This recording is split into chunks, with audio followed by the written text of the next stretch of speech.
Oh Yesu, lelo nanga, mekina ngamwe.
Yakani ipayanane binubaso bomeni ebomeni mukumba lai na kobisa bino upasi ya bino kokombo ya tata pe ya mwana apena ya bino santo mokonzi azala na bino.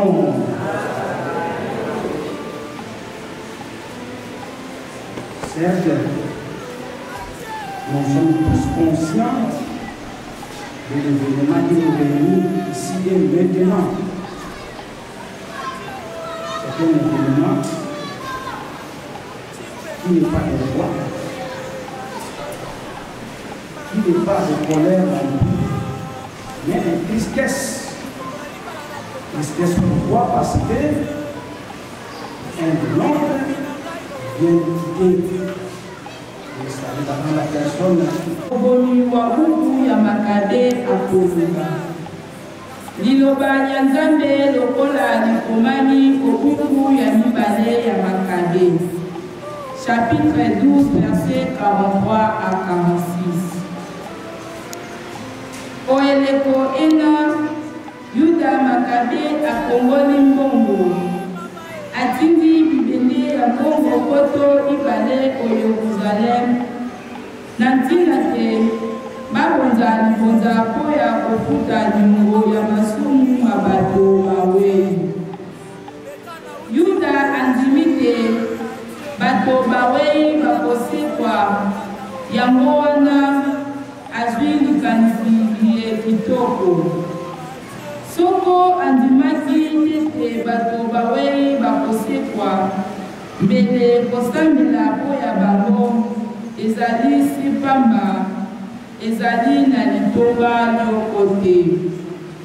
Kasi ayebi te bato banso balingi Nzambe bakozwa likabo linene nsima ya liwa. Bongo likanisi lya ye lizalaki malamu mpenza. alingaki babonza libonza po ya bato bawei po libonza liye likoka kofuta masumu na bango. Bandeko liloba ya Nzambe wana.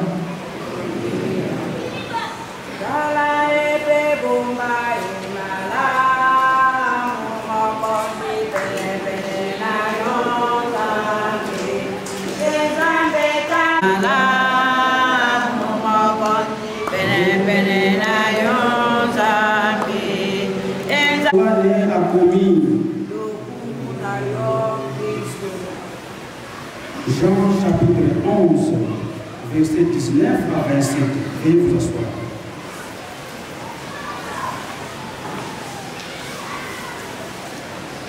Bayuda baike baye paya Marta na Maria kokoto bango na liwali ya mleko wa bango. Eyoki Marta te Yesu azali koya akeli kokutana naye onzela. Maria atikali ondako. Marta aluli na Yesu mokonzi sokozalaki awa lele ndeko wangaye awete atape awe nayebi te Nzambe amopesa yo makambo manso okosembe ye. Yesu aluli na ye ndeko wayo akosekwa. Marta azongisi nayebi te akosekwa mokolo masuka mokolo bato banso bakosekwa. Yesu aluli na ye lisusu ngai nazali mosepisi ngai mopesi bomoi.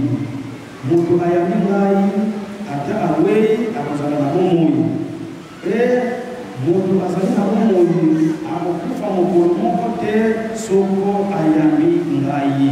Ondimi maloba wana Marta azongisi mokonzi ya solo na ndimi te yo ozali Mesiya ozali mwana wa Nzambe oyo aye ose lokumu na yo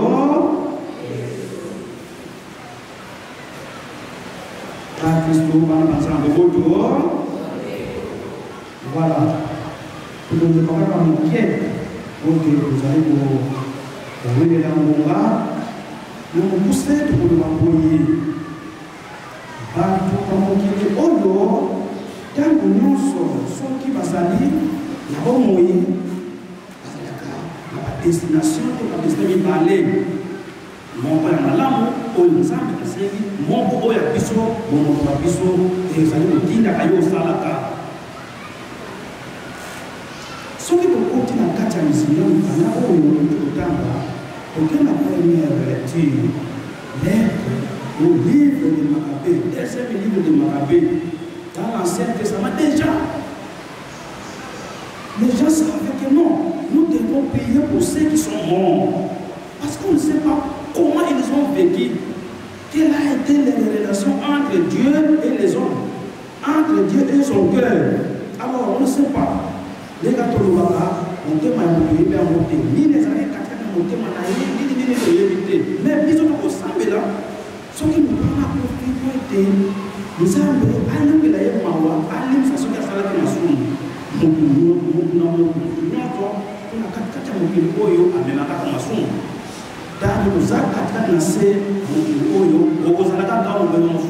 quel que soit le cas, il n'y a pas de hommes parfaits ici sur terre. Yamoana to sambe la kapona oyo akei oyo yebite etanini azalaki nango. C'est pour l'état spirituel ya mokili etikali via mokili moni makambasali à rendre service konzoni makawa bakomi colonel. Non colonel, il était colonel quand il était encore en. C'est-à-dire que c'est quelqu'un qui a travaillé. C'est vraiment un officier supérieur colonel. Asali pour asali, kasi via mikoyo na onyo asali itikani to sambe la bona vie spirituelle na Yesu, c'est-à-dire que au moins voyez au changer ayami sikoyo embrasser une autre vie vibo biso ba ko oyo oyeba kate ya ko wana to sambe la ka to s'appuyer mingi na santé là on peut tout faire sikoyo ce qui m'a capté déjà dans l'Ancien Testament il y a que c'est un mot qui est information. Pour mettre ensemble la banque, ça va aller, ça va aller. Bisopé de l'eau, pour la nuit, on s'en met derrière, sauf que nous avons biso, sur le parcours de vie. Et voilà. Donc, comme ça, là, on a mis à ça, la vie, pour moi, les mains, voilà. Bon, là, vous voyez, comment on a la parole, c'est une chose facile aujourd'hui. Ce n'est pas facile. Alors, pour ça, nous avons dit, ce qu'on s'en est dit, on s'en a pas, on s'en a pas, on s'en a pas,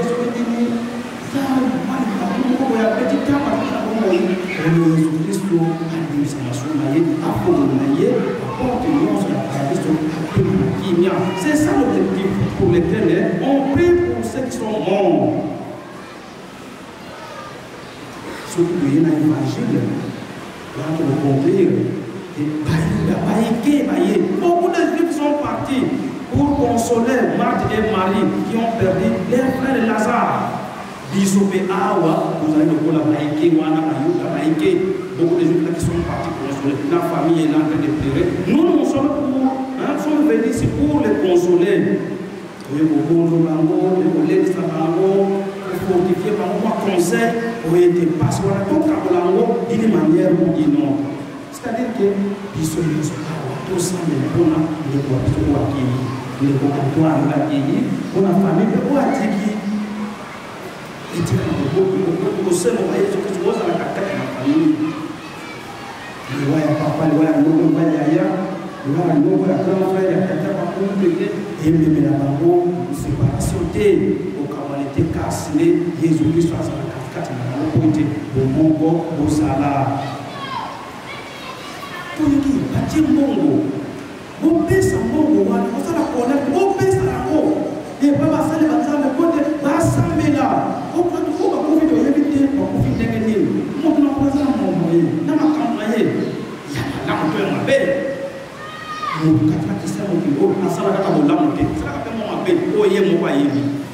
Nous ne pouvons pas m'appeler, oh, ça, là, on va m'appeler, mais à ça, là, on va m'appeler. On va m'appeler, ça, on va m'appeler. Ils sont en train de dire, tiens, là, évangile. Gagner n'a pas eu de discussion au moins à moi aussi. À ça, n'a pas Jésus-Christ. N'a pas fait lire. Mais quand on dit que Jésus-Christ a dit, ah, mais malheureusement, ne voyez pas Marie a Tikali, n'a pas ça, nous sommes Kémiké. Et Marthe a abîmé avec le Seigneur. Si tu avais été là, notre frère ne serait pas mort. Il y a déjà fait un miracle pour le miracle. Oyo, pour ça, moi, ensemble. Attitude de la foi en Jésus-Christ, Fils de Dieu. Est-ce que nous, les hommes d'aujourd'hui, nous en avons? Qu'est-ce que nous faisons? Est-ce que nous avons cette attitude-là? Est-ce que nous croyons réellement que Jésus est le Fils de Dieu et le Fils unique de Dieu qui est venu pour nous sauver? Voilà, les exemples sont tous dans la Bible. Là, on a dit que nous avons ce que nous avons dit. Mais nous avons dit que nous avons dit que ensemble au Salem. Oh, pour les marques, nous avons dit que il y a bien répliqué, nous avons dit que pas de bon pour se faire, mais mon pour les autres qui sont là, à Bosonga. Bon, on a salé mon mouille, on a salé mon sec aussi, mais ça va au moins, on a salé le zéla, on va au Kénéfa. Est-ce qu'on est mis?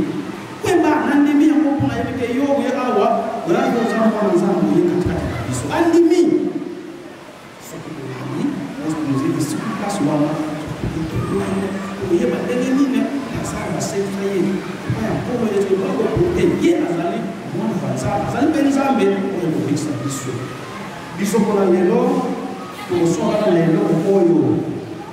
Vie ya moto esila katesi tuko ya mikolo Yesu Kristo wala ni mikolo Yesu Kristo ataka mo biso mo bateli vie esila kate soki ya mo na lelo esili rata sikoyo na vie spirituelle vie iko ni instantanément o ba mikolo Yesu ya wana kozana na mawa tuko nena na mingi tuko nena ni ba pala to ba yebi mikolo za meteo ba yebi mikolo Yesu te tuko na sema lo sambo ko ete nous, parfois, on a besoin de quelle que soit la circonstance qu'il a été, que le Seigneur lui pardonne. il lui donne des repos éternels. C'est ça, c'est le nom pour nous les médecins. Alors, il y a souvent, ils sont pas que vous allez partout. Mon nom est Lazare, mon nom est Castoye, sauf les amis de la Yébi. Yamoana, pour s'embrasser, peut-être et le monde a un mot, pour nous voyez, matin, ou pour dominer et les bêtes de battre la main au corps, vous voyez mon coloté, vous voyez mon maté. Aujourd'hui, nous sommes grave, il y a lobby, tout peut changer. Quel est l'endroit, c'est un merci, c'est un pardon, par exemple, pour ça que ma bête, bon, ça cap au bon, ça départ dans l'au-delà. Que c'est un homme de garder l'univers, s'il vient à perdre son âme, voilà, pour nous éveiller, pour ça, mais la main qui va pour aider les voix qui sont coupées dans la ligne, si le colo, pour le Jésus-Christ, on ne voit pas la matière de yoga. Si kawa sopa sopo kelemi kuiti kusamela lo sambo la samara.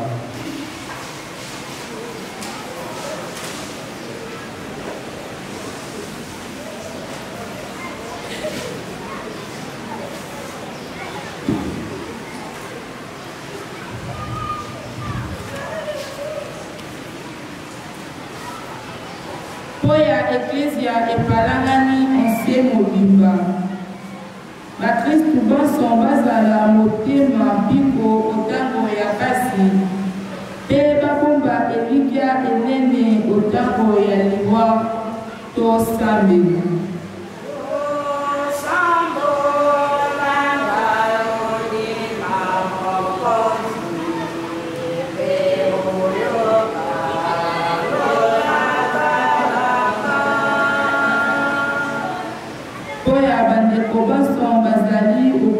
Ya mawa bakanga na se na Kristu makasi te baluka libiki epai ya ye to sambela.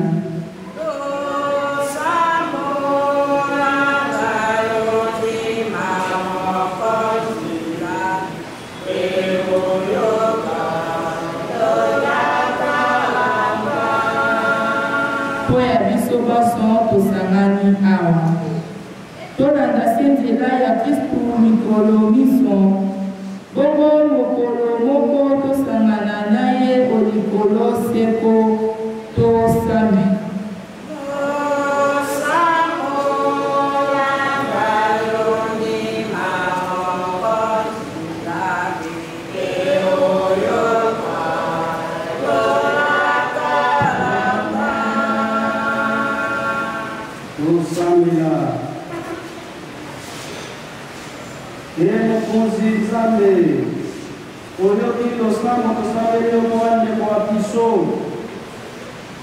Antoine de Logenda, Olo la masuma ye maso, aswa de biki. Munda bongo koma Yesu Kristu. Yende mokonzo wa biso le lolobi, bobi de bokiso seko, tofandi ba biko. Sikawa, tunikito tanda oyo, tuyoki, mamukana, mamukabelo, mamukana sakini mongo. Pesi ako basali ya Nzambe kuingia sabi na oyo bakofi masuma kalonga ni makolo Nzambe ni na ngombatili kote tangu kubonza mwali kutoka yake na Mungu kama zali kubonza sabi la kuna mtu akiso koronene isa ni kunanga toneke la kupi mokonzi mwe mwali mtima na dunia kwa akone kande basala kona pekee asinzembo Proposa la testamento per la comunità Antoine, appena finito.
biso elika ya sekwa tozali na mawa solo nzambe tosili pouvoir kasi elika ya bomoi balobi to lobondo biso oyo bato bayambi yo mokonzi bomoi ekosilaka te kasi okobongwanaka mpe ekufi ntango lefanda na biso awa ose tokobonzela biso esika ya kofanda se olikolo yango wana elongo bana na basango panso lokosakola ntongo ya yo mpe koloba ntango miso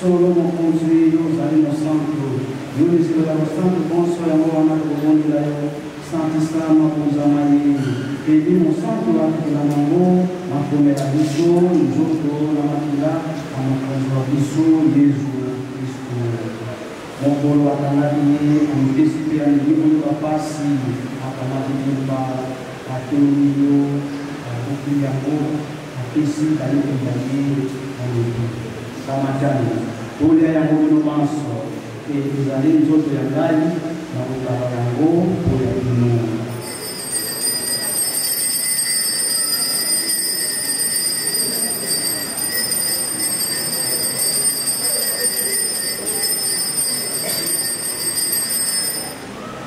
esilisi bakokondea akamaki benkeni atoli lisusu apesi bayekeli baye alobi Ramadhan ngomel yang belum masuk, ezali kena makila mandai, makila mapunyo kasi tapi baseko, makusuka ako ya kino, betul dapat masuk, nanti bozo ako ini sino masuk, bosa apa boleh, ya bukan salah.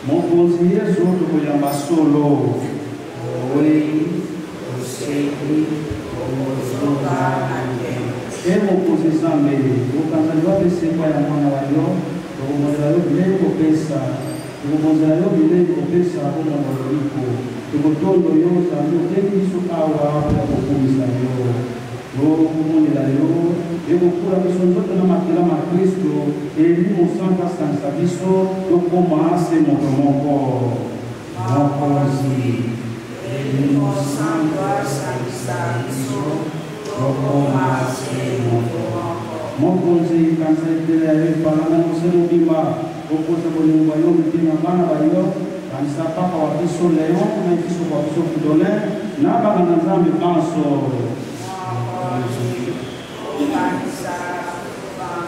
Okanza pe mosali wa yo Antoine Delotida ozeki epa ya yo azalaki na biso omolongoli oseleli yo na bakisi mwa wake liwa ya Kristo bongo asepa pe sekwa ya mwana wa yo okanza pe bandeko ba biso baoyo bazalaki na kila kosekwa okanza balibanso bakikisi ete oyamba bango momboka yo bamona elongi ya yo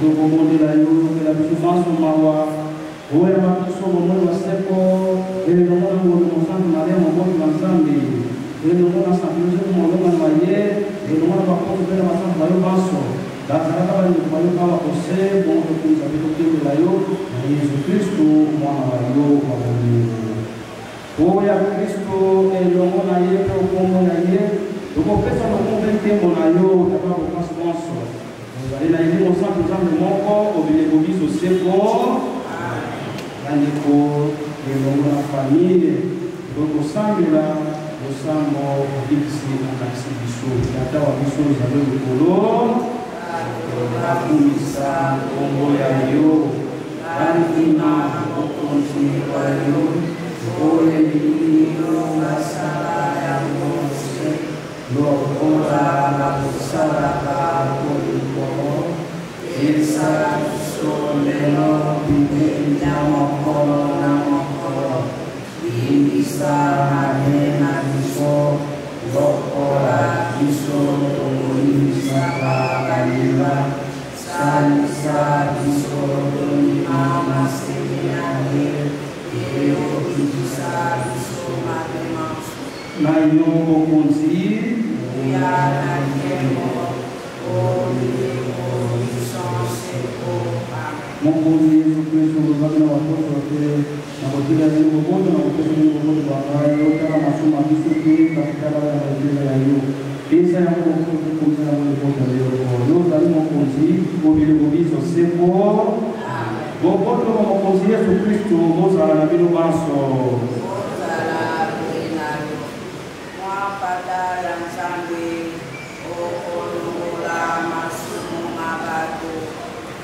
Et vous continuez de s'occuper de l'enfer à votre place. L'association culturelle d'Oro sera suivie par la famille de Martin Delos. Famille Martin Delos.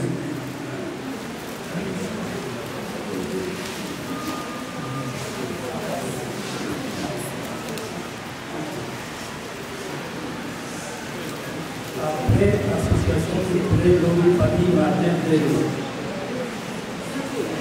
Famille Martin Delos sera suivie de la famille Ouza.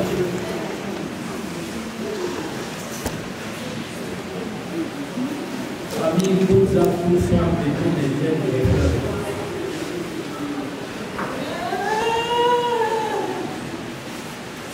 Famille Ouza sera suivie par Grâce Ina Eli.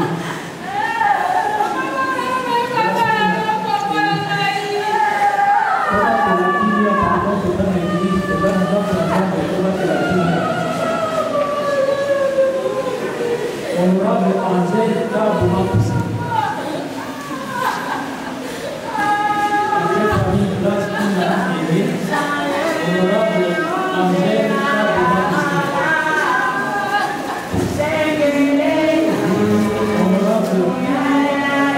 Honorable Angèle Taboumapousi sera suivi par honorable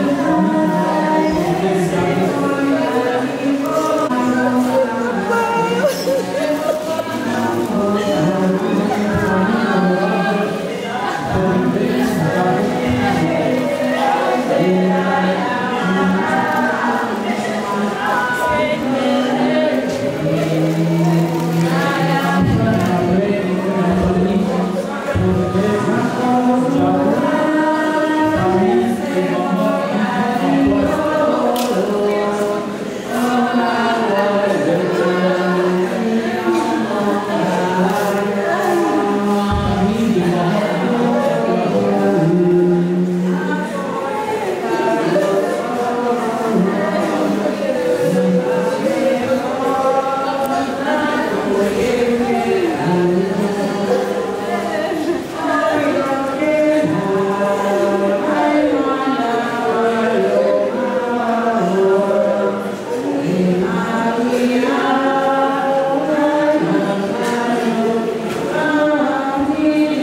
Président, nous vous demandons de venir voir la communauté de colonel Antoine Bello.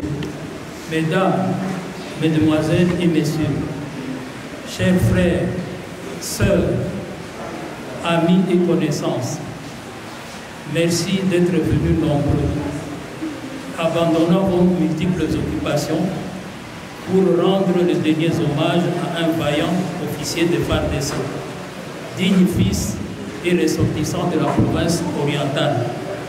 J'ai cité le colonel Dello Seda Antoine, aujourd'hui sans vie et gisant présentement dans ce cercueil exposé devant nous. Je saisis cette occasion pour rendre grâce à Dieu, Seigneur Tout-Puissant, Maître de temps et de circonstances, souverain créateur de l'univers visible et invisible, car chaque départ d'un être humain dans l'au-delà est une leçon administrée, une interpellation aux autres survivants. Je voudrais ensuite remercier les autorités judiciaires et militaires pour les différentes facilités qu'elles nous ont accordées afin de nous permettre d'organiser convenablement cette cérémonie de revoir, que dis-je, d'adieu au colonel Antoine. La communauté aurait voulu qu'elle se déroule à Bunia ou à Pimbo, dans le territoire de Djoub, sur la terre de ses ancêtres, mais hélas, cela n'a pas été possible. L'homme propose, Dieu dispose. Le comité exécutif de notre association culturelle Lori à Kinshasa présente ses sincères condoléances à la famille biologique de l'illustre disparu, au secteur de Walendu Djatsi et à toute la communauté balé, très affligée par la perte de ce vaillant officier supérieur que notre communauté était fière de voir servir sous le drapeau national. Les souvenirs à retenir du colonel Dello Seda Antoine seront présentés en deux étapes. Le colonel comme leader communautaire, ensuite le colonel comme militaire. Primo, le leader communautaire. Le colonel Antoine est né le 20 mai 1964 pendant la rébellion mouléliste dans le secteur de Walendu Djatsi, territoire de Djoub, en province de l'Ituri. Ses parents étaient des professionnels de santé. Le père était assistant médical et la mère accoucheuse. Il a donc suivi les traces de ses parents. Le colonel Antoine a fait ses études primaires à Linkopi et à Pimbo, dans le secteur de Walendu Djatsi, territoire de Djoub. Il a fréquenté les études secondaires à l'Institut de Pimbo. À la libération des activités d'exploitation minière par l'État sous la Deuxième République, il était parmi les premiers jeunes à embrasser la carrière d'orpailleur dans la région minière, carrière interrompant ainsi ses études. Il a aussi eu l'ambition de servir dans l'administration territoriale parce qu'il était dans la course pour devenir chef de collectivité, aujourd'hui chef de secteur ou chefferie. Le colonel Antoine est connu comme un notable, un leader communautaire. Il avait la connaissance de la culture et de l'histoire de sa communauté. À titre d'exemple, il maîtrisait parfaitement sa langue maternelle qu'il parlait avec beaucoup de finesse. Dans la communauté, Antoine s'est distingué par l'amour de la population, la fraternité, la sociabilité, le sens élevé de compassion et de responsabilité, la non-conflictualité et la promotion de bonnes relations humaines. En conséquence, il était un homme aimé de sa communauté, un conseiller en cas d'adversité, un meneur d'hommes, un défenseur très dévoué des intérêts de la population, toujours prêt à intervenir pour servir. Et souvent, dans des circonstances critiques telles que deuil, maladie, protection des civils, recherche de la paix, etc. Secundo, le militaire.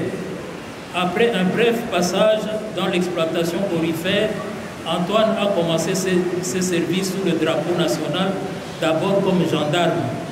Il en a reçu la formation à Kisangani, au camp Kapalata.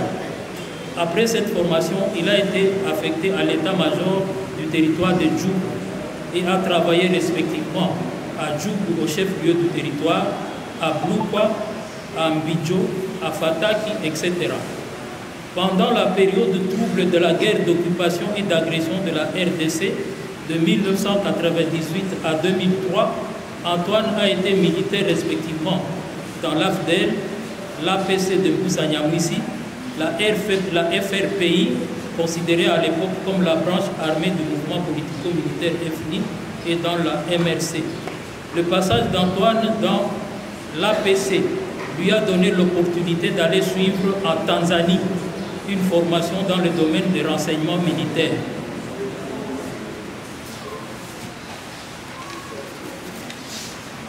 Le colonel Antoine était intégré dans la FAC, Force armée congolaise, actuellement le FARDC, avec le mouvement de brassage. À cette occasion, il est envoyé en formation à Kitona, où il se distinguera parmi ses collègues, notamment comme leur chef de promotion. Le colonel Antoine a servi sous le drapeau dans les FARDC, notamment comme conseiller à la maison militaire du chef de l'État, au CNS et au corps de santé militaire. C'est à ce dernier poste qu'il a tiré sa révérence le 11 août 2025 après une longue et pénible maladie, c'est-à-dire à 61 ans, 4 mois et 6 jours. Le colonel Antoine était un soldat brave, un commandant sachant encadrer ses hommes, dont il était aimé et respecté. Il était surtout connu comme un nationaliste, un patriote. En substance, le colonel Antoine était l'ami de tous, enfants, jeunes, étudiants, aînés, maman, papa. Sa disparition constitue une grande perte pour la communauté, pour ses amis et pour ses collègues de service. Notable Antoine, cher petit frère, tu nous quittes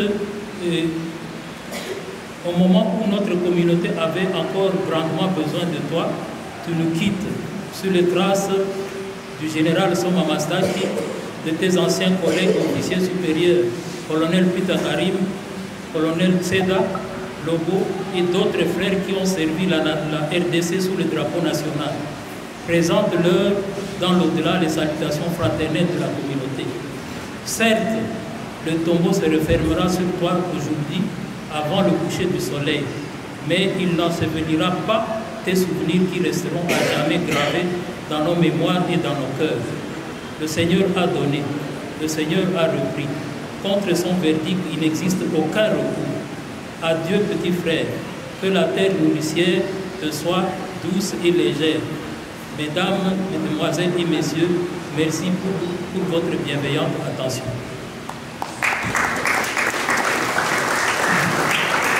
Je voudrais, avant de me retirer, je voudrais, au nom de la communauté, au nom de la famille biologique, vous remercier tous, chacun de vous, pour nous avoir assistés à ce moment difficile et pour vos soutiens matériels, moral, spirituel, financier, etc.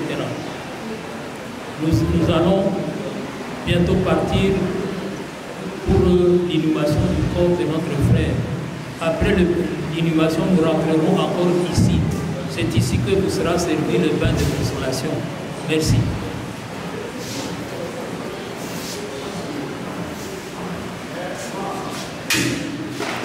Le représentant de la famille vient de dire la biographie du colonel qui nous a laissé le colonel Delo. Mais comme l'essence du devoir l'exige, le colonel Delo a suffisamment servi à la nation. Il a servi au sein des forces armées de la République démocratique du Congo. Nous n'avons pas laissé passer sous silence sa biographie ainsi que son parcours militaire. La biographie a été dite de la part de la famille, mais c'est à l'instar aussi de l'armée. Oraison funèbre en mémoire du colonel Delo Seda Antoine. Messieurs les officiers supérieurs et subalternes des forces armées de la République démocratique du Congo. Messieurs les sous-officiers gradés soldats des forces armées de la République démocratique du Congo. Chers parents, et membres de la famille de l'illustre disparu, mesdames, mesdemoiselles et messieurs à vos titres et qualités respectifs, c'est avec consternation et tristesse que nous nous trouvons en ce lieu pour pleurer et rendre hommage à un condisciple ami, une connaissance, un confrère et surtout un compagnon d'armes, le colonel Delo Seda Antoine, que la mort vient d'arracher à notre affection le 11 août 2025 suite à une maladie, créant ainsi un sentiment de frustration et de désolation dans les esprits de tous ceux à qui il a été cher. Comme une pilule amère, cette nouvelle a été difficile à avaler, hélas. Si telle a été la volonté de l'Éternel Dieu des armées, nous ne pouvons dire, virez messieurs, et nous inclinons car il a été dit dans le livre de Genèse 3, 19. Je cite, tu es poussière et tu retourneras à la poussière. Et dans celui d'Ecclésiaste 8, je cite, l'homme n'est maître de son souffle pour le retenir. Il n'a aucune autorité sur les jours de la mort. Fin de citation. Ainsi, le colonel Delo Seda Antoine a retourné à la poussière d'où il est venu. Messieurs les officiers des forces armées de la République démocratique du Congo, sous-officiers gradés et soldats des forces armées de la République démocratique du Congo, chers parents et membres de la famille de l'Illustre disparu, mesdames, mesdemoiselles et messieurs, à vos titres et qualités respectives. Donc, quel d'entre nous se posera la question de savoir qui est celui que nous plairons aujourd'hui? En effet, le colonel Delo Seda Antoine est né à Fataki le 20 mai 1964, fils de Eodo Biba et de Salom, tous décédés.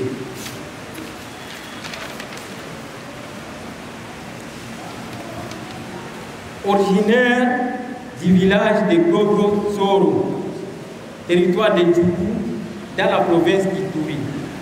Après ses études secondaires, le colonel Delo Seda Antoine, soucieux de servir son pays sous les drapeaux, a intégré l'armée le 13 août 1983 à Ituri. L'homme que nous allons conduire dans sa dernière demeure était un officier doté de qualités morales et professionnelles remarquables, un homme d'une grande personnalité, calme, excellent officier. Il nous quitte à l'âge de 61 ans et a laissé une veuve et 8 enfants. À vous regretter, compagnons d'armes Delo, vous nous quittez juste au moment où les forces armées de la République démocratique du Congo en général et le corps de santé militaire en particulier avaient encore les plus grands besoins de vous et de vos services. Sachez que votre disparition crée un vide au sein du corps de santé militaire. Et nous vous rassurons que la nation congolaise et les forces armées de la République démocratique du Congo en général ne vous oublieront jamais. Qu'il plaise à Dieu de vous accorder le repos dans ce royaume céleste. Que votre âme repose en paix. À Dieu connaît Seda Antoine.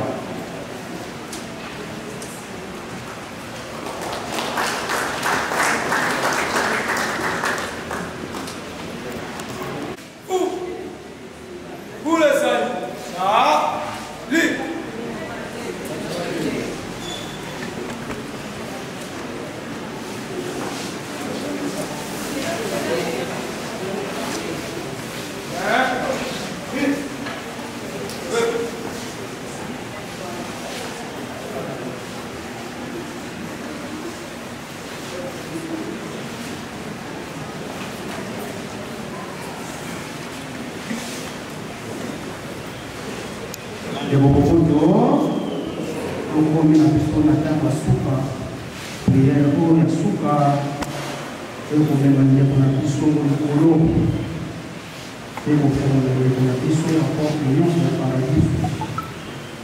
Biso, en tant que chrétien, okosambela kaka okondokela kaka moto molamu yaka moto esili awa sekonde ekomi makambo ya nzambe na mosali wa ye le colonel Antoine Diomituda yango wana kosambela biso bango na limemia okendeko na biso okima na kimia bandeko awa tokokoma mosala nokokunda ndeko lokola bakristo bamesani okobondela nzambe mokonzi okomoi mpe po ete na ngoya ya ye asepisa ndeko wa biso Antoine akoza ye omolongo mokasantu kristu mokeleli malamu mapata sikawa akumba ye omakoke azongisa ye omaboko matata bongo ndeko wa biso Antoine ayoka esengo elongo na basantu omboka ya nkumu wa bibliko Maria Losako Otoli Gracia mokonzi azali na yo abenisiyo ya basi maso abenisiyo Yesu mwana wa yo Santo Maria mama wa Nzambe sambela ya biso basumuki sikawa etango ya biso ndeko wa biso Antoine Diomituda tala biso bandeko bayo toye lisusu awa oliboso ya bakatolike na yo tosambela po ete nzambe kokasi nyonso ayokela yo mawa sikawa tozali na elingi ate ayokeli biso tala sikawa tolingi topelisa nzoto na yo enga ya bopeto kino mokolo Yesu Kristu akozonga tata wa biso ozali likolo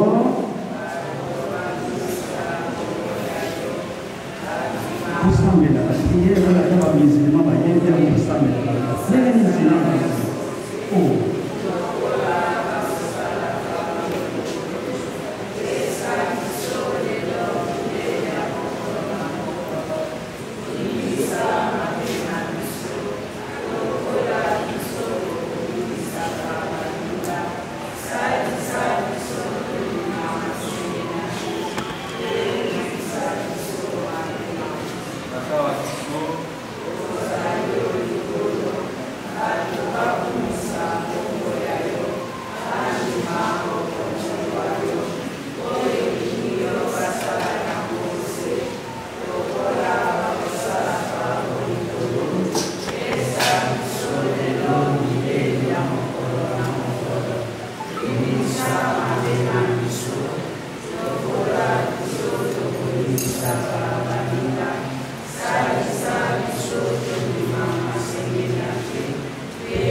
ndeko wa biso Antoine Diomituda biso bandeko na yo toye lisusu awa akola kosambela na yo tika ete nzambe ayokela yo mawa ayinza masomo masoma yo ntango mingi alaki na mikakatono onyimanyima olongo onyimanyima mpe parfois onyonga tika ete nzambe ayinza masoma yo biso bandeko bayo toye lisusu awa toyi topesela yo makasi oyo tokoma elongo na losambo na biso tata wa biso ozali likolo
biso banso tokozongisa oyo ngai na koloba mokonzi oyongela ye mawa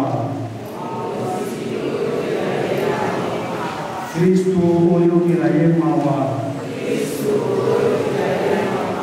mokonzi oyongela ye mawa tosamela Nzambe yotangulu tokotika ndeko wa biso komaboko mayo ndeko Antoine Jelo Cheda tozali na limite ya eminete nde asekwi omokolo masuka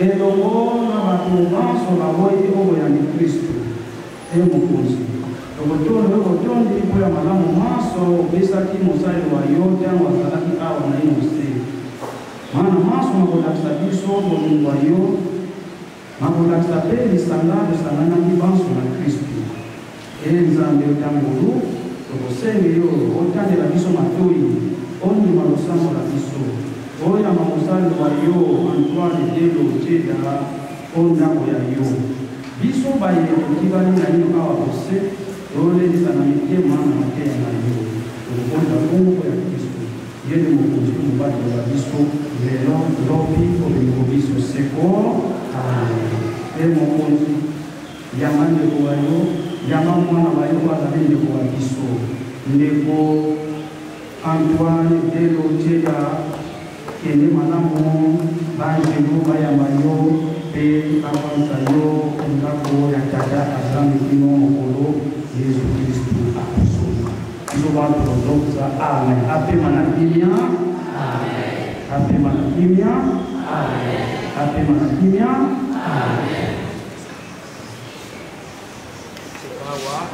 tokomemeeti etikali na kodi yako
Nani?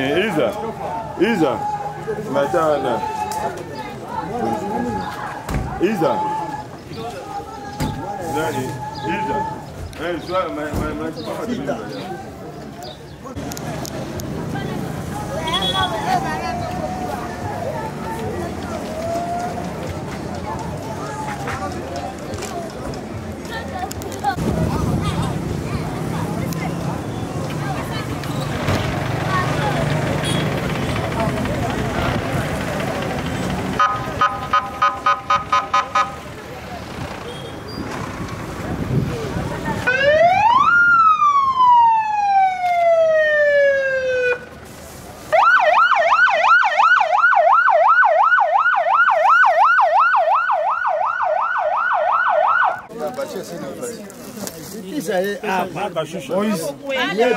Soit déjà awa toyokoteya te tosalaka priere ya mokuse mpona kozongisa muse na biso delo na mabele po bible elobi toutaki na mabele tokozonga na mabele oyo aye ngonga kuksi na ye asalaki esi ekoki biso tozoyeba kaka kozongisa ye na mabele mpo ngonga na biso mpe un jour tokokutanaka kuna tobondeli nkolo na bilaka papa na peso merci puisque makomi mosantu elobi ete toutaki na mabele tokoyeba kozonga susu na mabele lelo ezalaki mokolo epesamelaki papa na biso colonel Delo yawe awa yauti kotika biso ozongi na ye na mabele kolo tikete molimo mwaye mopema na kimia tikete biso bato totikali toyeba kososola liwa euta wapi mpe biso toteyama na nzela na liwa oyo natiki nyonso ya satana oyo eyaka na nsima kufa na mutu ya bilobaloba oyo eyaka na division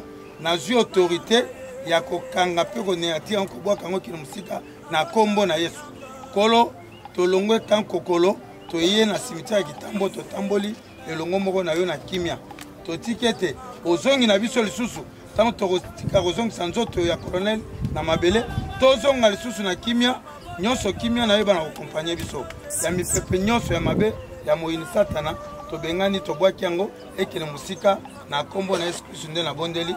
Merci Seigneur Jésus. Amen. Amen.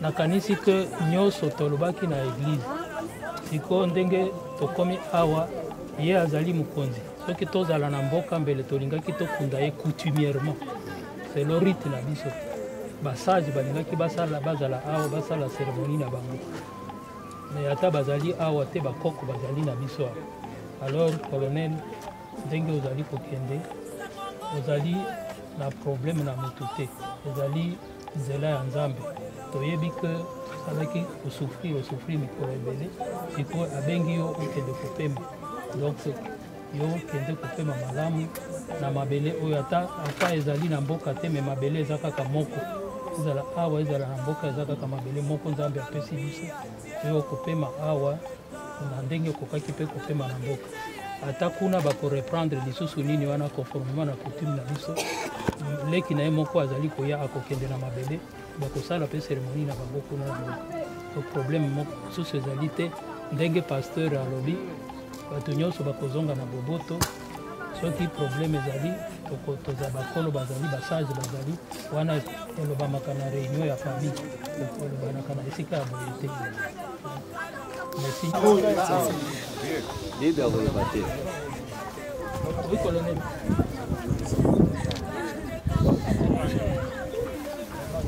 Toyoka bandeko napesi bino penza merci mingi ndenge bino moyeko tindadi ndeko deno na kati ya demene ya suka nakopima kaka eloko moke nabandi papa akokinyoso Delo lelo akii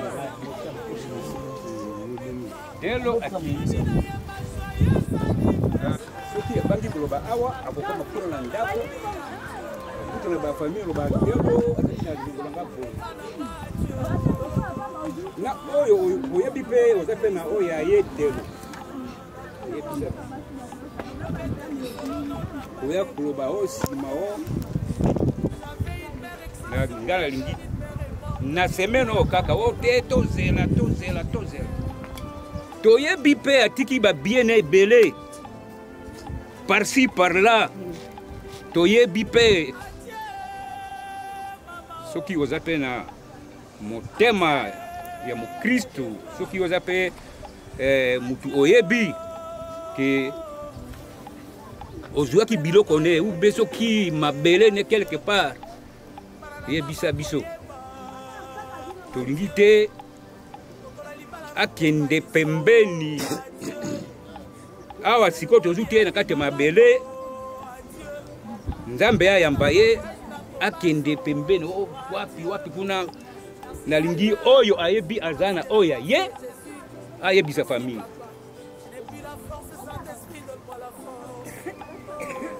tokotikela bino une semaine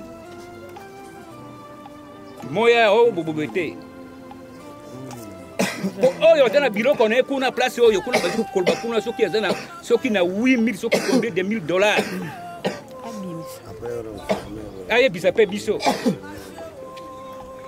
ezana ba document na ye ezana ba makambo ne songolo pakala ayebisa biso ke azana nyongo quelque part boy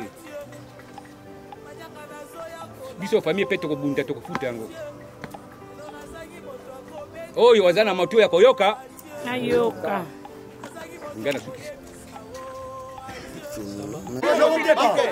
bino mobina kite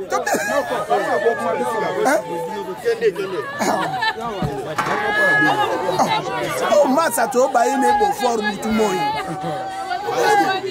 ya dala die njana na biso yo la raté kaso comme la carte na nini akala ga iba sele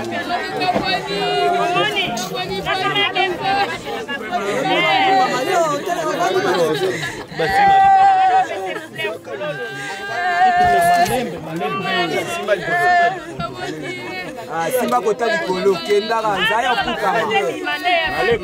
pukama oza likolo nasala tolali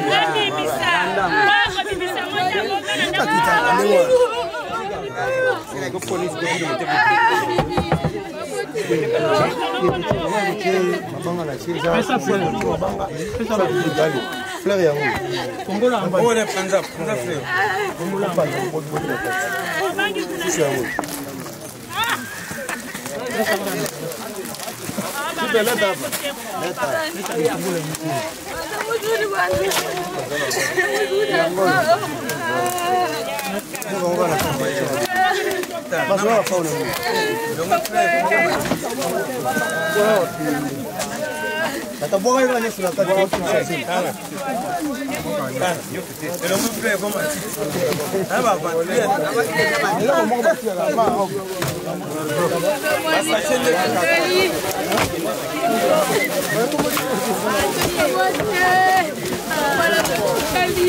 unasema nini? Ndio tunasema vraiment merci kwa activité yote yenye natoka pita. Mungu ndio lipende ikue hivi. Tunashukuru kwani yote napitika salama. Ikwe wageni, watu wote walifika, vraiment yote napita salama. Kwa hiyo tunashukuru. Basi papa apumzike na salama. Kwa heri. Ongeza sauti. Ndugu wangu Atwane, ninamuregrete sana kwa kumupoteza kujamaa. Alikuwa mtu wa maana sana kwetu kujamaa. Kila mara kutupatia kose. Wakati unafika kwake kabisa unajisikia huru. Utapata wakati unakuwa na probleme lazima kutafutie jibu kwa maneno yako. Leo wakati anakuwa kufa hivi tunamuregrete sana kujamaa.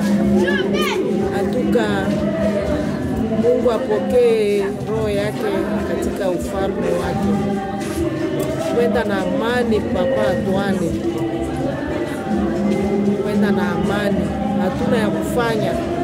Mungu yeye peke anajua vide kwenye unatuachia. Alisema ye hata tuacha kamwe ye Mungu. Na ye peke alete mkombozi kwetu kujamaa. Mwenye atakuwa na tusaidia.